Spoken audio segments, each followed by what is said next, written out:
there's a powerful thing that's happening. As people are studying meditation, as people are studying mindfulness, what scientists are discovering is that it has this incredible impact on almost every dimension of your life. If you just go to Google News and type in meditation study, you'll see thousands upon thousands of results. Everything from improving skin, to improving eyesight, to improving your performance on intelligence tests, to improving your heart health. And nobody truly understands why it works, but we know it does work. The big thing to understand is that in Western civilization, we are trained to exist in what you could call a monophasic state of awareness, right? Which means we think of consciousness as primarily existing in the beta or the waking state.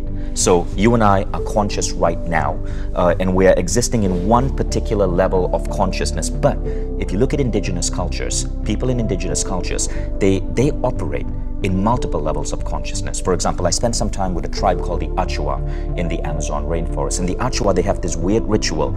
At 4 a.m., the families get up and they come together around a campfire and they drink tea at 4 a.m. and they discuss their dreams. See, the Achua believe and they communicate with tribes across the rainforest through their dreams. They believe that the dream world is as real as our physical world right now. Now that is tapping into a different state of consciousness. Now whether that's true or not doesn't matter. The point is, they believe that there are multiple or polyphasic states of consciousness. So meditation actually gets you to go away from a single state and tap into altered states. I remember seeing you speak on stage at A-Fest, and correct me if I'm wrong, but you mentioned something called thinkification, right? Thinkitation, yeah. Thinkitation, right? And tell us what you're doing when you thinkitate. So for me, I use a very basic meditation practice, which is something I want to get back to. With yours is what you tell people to do, but I do box breathing. I found that doing 4 equal sides does not work for me. It makes me feel out of breath. So I've just adjusted it to suit what's pleasurable for me. It takes me into an alpha wave state. If I'm stressed, maybe it takes me 20 minutes to get there. If I'm already relaxed, maybe it takes me 3 or 4 minutes.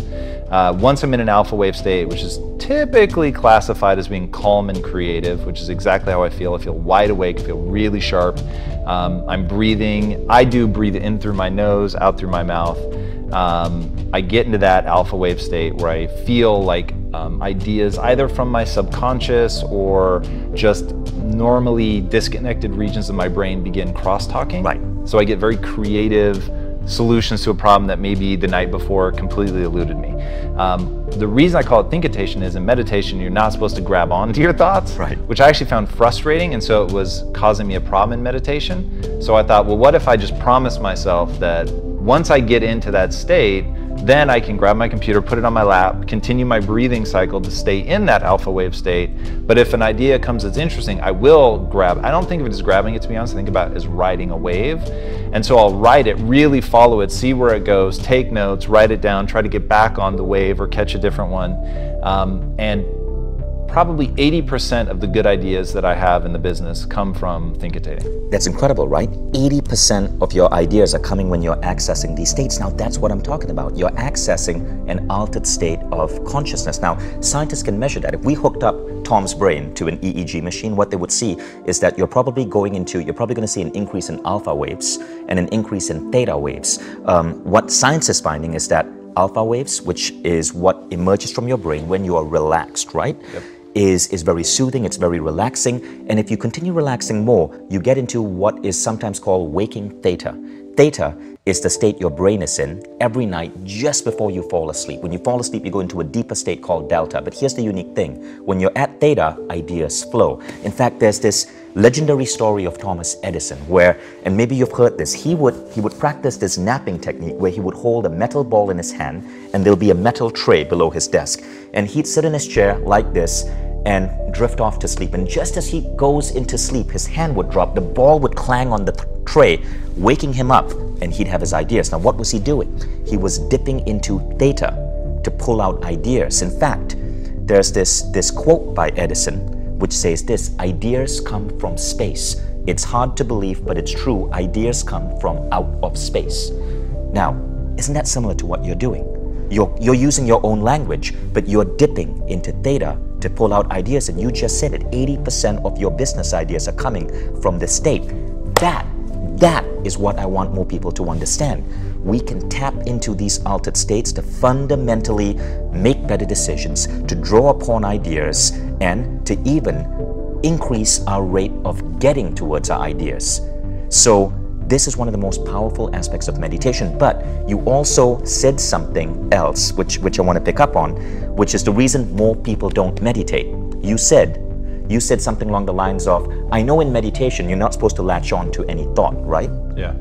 That's rubbish. That's completely not true. See, there are different types of meditation. In fact, there's so many different types of meditation. I hate using the word meditation. Rather, I call it a transcendent practice. A transcendent practice is any practice where you go out of the physical world and you go within. So meditation, breathing in and out, box breathing is a transcendent practice, but closing your eyes and just being grateful for your life is a transcendent practice. Closing your eyes and thinking compassionately about someone you love is a transcendent practice, and thinkitation is a transcendent practice. You're going within. And then there's modern meditation, which is about becoming better at the world. Meditation is not about becoming better at meditation, it's about becoming better at functioning in the modern world. And so when you understand that transcendent practices are these beautiful things we can tap into to get better at life, you see meditation in a completely different way. Meditation helps you bend reality. There is a myth out there in the world that I call the hustle myth. It says that it's about hard work, that it's about working harder than the competition. It's about busting your back for 100 hours a week. I call bullshit on that, because I also see people who focus on themselves first, who have a steady meditation practice, who learn how to tap into intuition and then how to visualize their goals. And they work significantly less but get far better results. You can hustle or you can surrender into your inner space. And I'm a big fan of surrendering into your inner space. Hustling, to me, is an outdated, broken approach that leads to overwork, it leads to broken marriages, it leads to poor relationship with your kids, it leads to aging faster. Don't hustle. It's a myth. All right, so I'm the king of hustle. So right now you're going to convince me to be, and I'm actually super open. Right. I always want a better answer than where I'm at. So explain to me, and obviously I've heard you talk about this, but I have questions. Explain to me what it exactly means to surrender into something.